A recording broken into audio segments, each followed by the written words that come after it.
Megamaniacs, this is Mr. MegaManFan back with a brand new episode of Genesis Does, this time featuring ToeJam and Earl, which you may have seen in the spotlight recently as a brand new edition of this game just came out for modern consoles, PlayStation 4, Switch, Xbox, you name it, but this is where it all got started, back in 1991, with a pair of funky aliens, ToeJam and Earl. They were designed by Greg Johnson. The game was published in October in North America, November in the European region, and sadly, my copy, a North American copy, has no instruction manual and a rather rough-looking cart. But I love this game so much, I can live with that because I'm still happy just to have a copy. This is a tremendous game, and I'm going to show it to you here on Genesis Does. The premise is fairly simple, and it's even explained in the intro for the game itself. So, big ups to Greg Johnson and all of the team at Johnson Vorsinger Productions for not assuming everybody had an instruction manual in their copy of the game, which, as I said, unfortunately I don't. Anybody got a loose copy they want to hook me up with? Just get in touch with me at MRMEGAMANFAN on Twitter or in the comments section below. But these are our protagonists, ToeJam and Earl. This is a game that I have to say is a lot more fun to play with a friend. My good buddy Sir Crunch, who you've often seen hanging out in the Limited Run Games Saturday night streams, he and I have beaten this game together as a tag team. I usually play as ToeJam, he plays as Earl. Earl doesn't say a lot in the opening dialogue, but ToeJam does a good job of explaining everything for him. They hail from the planet Funkatron. They are a couple of funky mofos just out cruising for a good time in their rocket ship that looks more like a gigantic boombox than it does a spaceship, but that's okay because you gotta notice the megawatt speakers.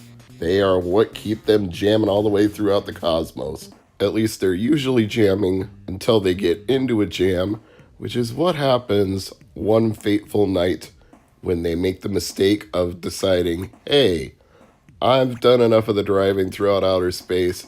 It's time for Earl to take the wheel. So ToeJam says, you know what? I'll let Earl drive tonight. And Earl, for all his admirable qualities as best friend and a sidekick and a constant compadre, driving is not one of his virtues.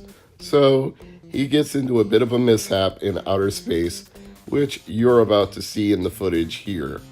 And once he does, they have to make a crash landing on our funky little blue ball in our corner of the galaxy that we call Earth. But that's not the half of their problems. When they descend through the atmosphere, the ship starts to break up, pieces of the rocket ship are strewn hither and yon, and they come to and realize they're in deep doo-doo. They're stranded on Earth. They've got no way to get out of here. They've got to recollect all the pieces of the rocket ship that have broken up in Earth's atmosphere, find them wherever they may be all over the planet, reassemble the ship, and that's the only way that they're going to get back home to Funkatron. So that's a life lesson for all of you, dear viewers. If you ever meet a funky alien with a big beer gut and boxer shorts on, don't let him drive your spaceship because bad things will happen. And after that, you're introduced to the gameplay, which is done in an isometric 2D style where you have to explore, I guess you could call it roguelike, because they are procedurally generated worlds. They're never the same unless you enter a password to go back to a world that you previously played. Each time you play the game, it's all randomized. The world layout is randomized. The hostile encounters you have are randomized. The location of parts of your spaceship are randomized. You never know what you're going to get when you're playing ToeJam and Earl. I'm going to play solo here because unfortunately Sir Crunch is not in the house tonight. So this is how it looks when you're just one player. You go around as ToeJam or Earl if you prefer, and you pick up whatever items you can find, including your spaceship parts. Now, some of them may be on islands like this one over here, but Earl can swim in water longer than ToeJam. He runs out of oxygen very quickly. As you can see, I met my demise just as I was about to get out and pick up the present. So bear that in mind. You do get to level up as you explore more of the world, which gives you a longer life bar and the ability to swim longer.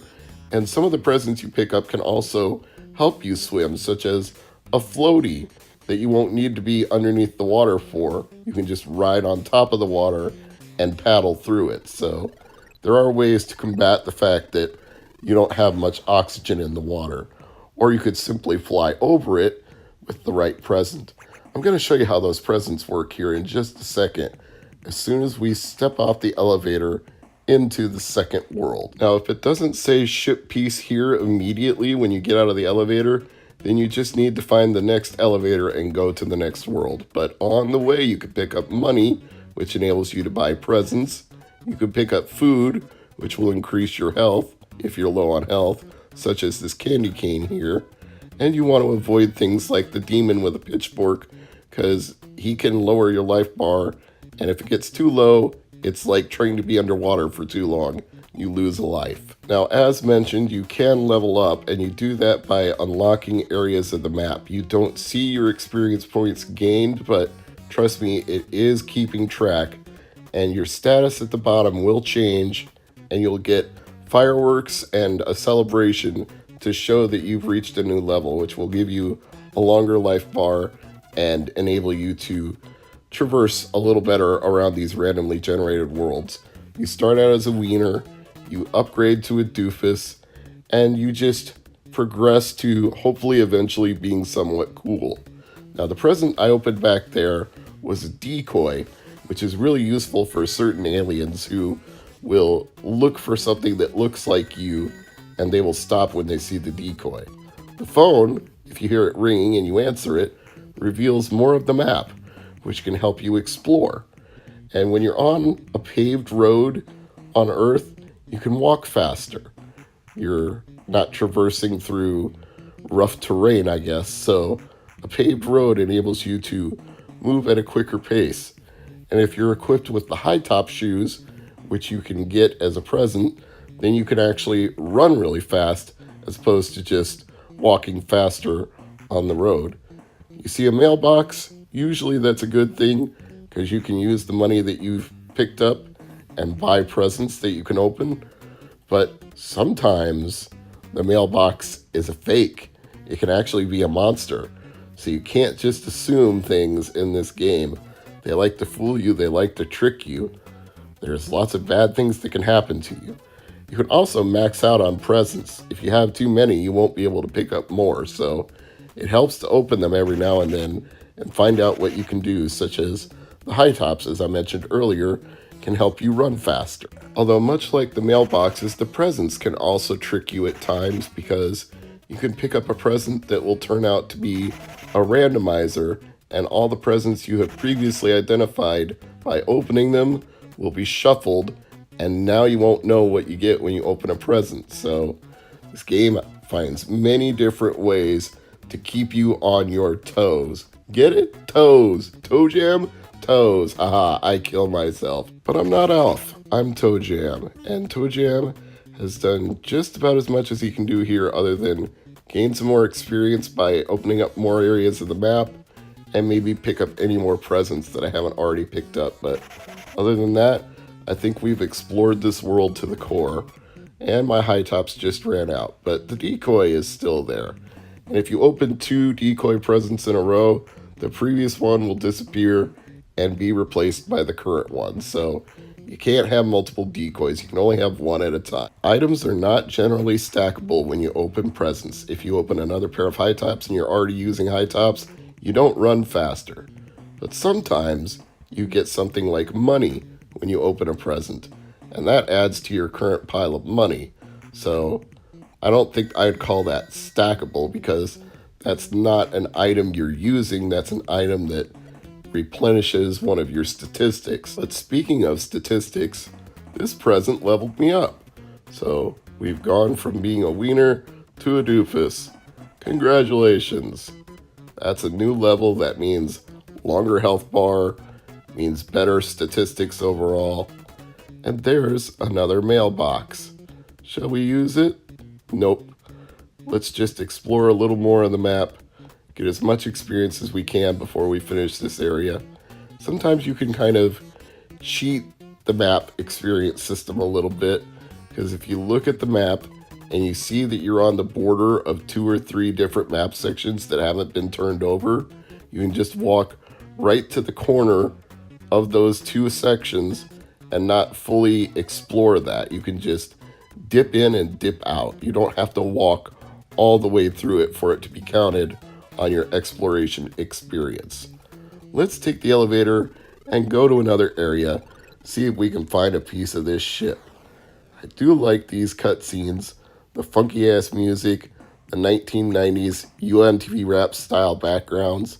This game has a lot of hip hop attitude, which is one of the many reasons that it has always been a Sega Genesis favorite of mine. Another reason is it's just damn fun to play as 2 players. It splits the screen when you do that, and you get 2 different characters doing 2 different things in the same world, or even in different worlds. I'm about to show you what I mean by that, because I make a mistake here with one of the presents that I open, and it cost me a lot of time. I fell down back to the previous world I was just on, and now I have to burn out the skates so that I can get back into the elevator and go back up to where I previously was. But if you're playing in split screen with a second player, this actually doesn't screw up the game, because it can keep track of you being on different worlds simultaneously.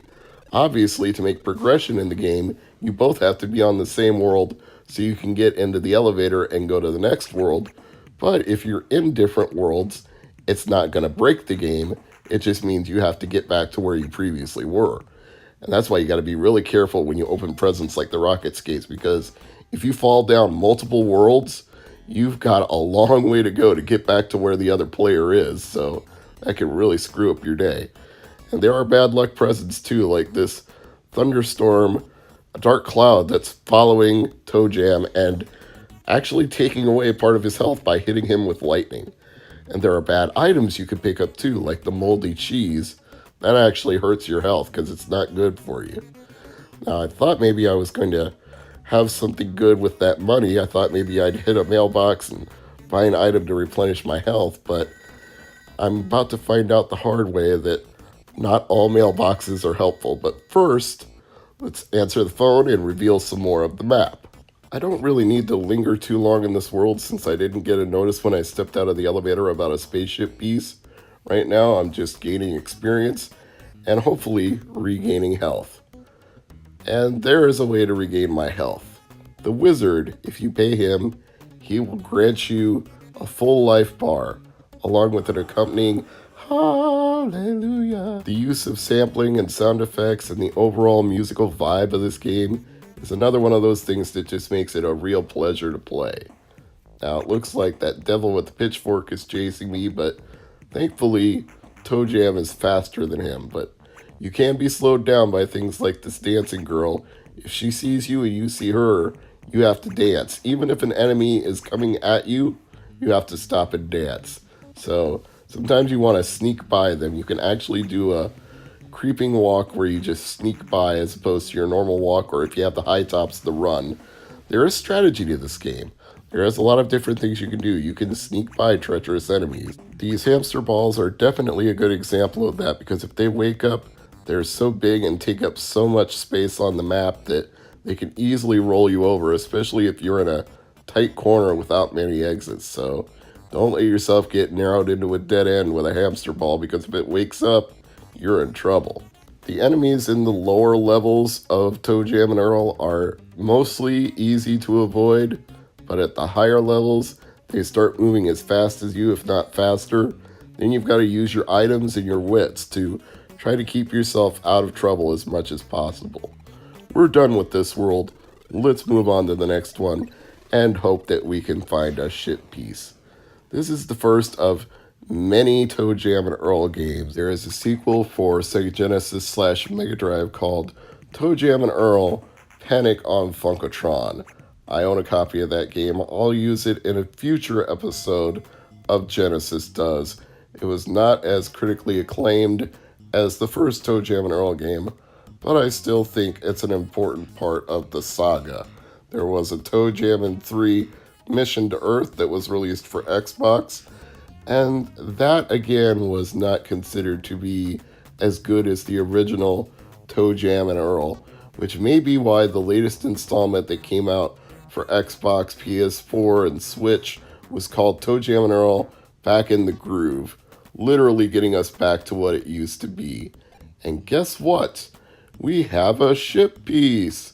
Even though I've got my springy shoes, I can still get to it.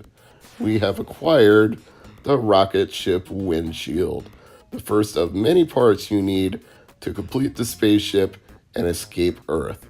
So now that I've got that, let's explore the map a little more, get a little experience, pick up a few presents, maybe buy a present. Oh no, I can't buy anything from this. It's a monster. And I'm dead. ToeJam, that was a big mistake, brother. Never trust a mailbox that looks back at you. So, that's ToeJam and Earl, the original for Sega Genesis / Mega Drive. This is really fun solo, but it's even better if you have a player 2 working split screen. The interactions between ToeJam and Earl when they run into each other, when they're in the elevator together, whatever they're doing when they encounter each other, when they come from a split screen back to a merged screen, it's always fun. This game should be in your Sega Genesis library, or if you don't have a Genesis or a Mega Drive, play it on a virtual console or some form of emulation. I'm Mr. MegaManFan. I'll see you again next Thursday. Good night.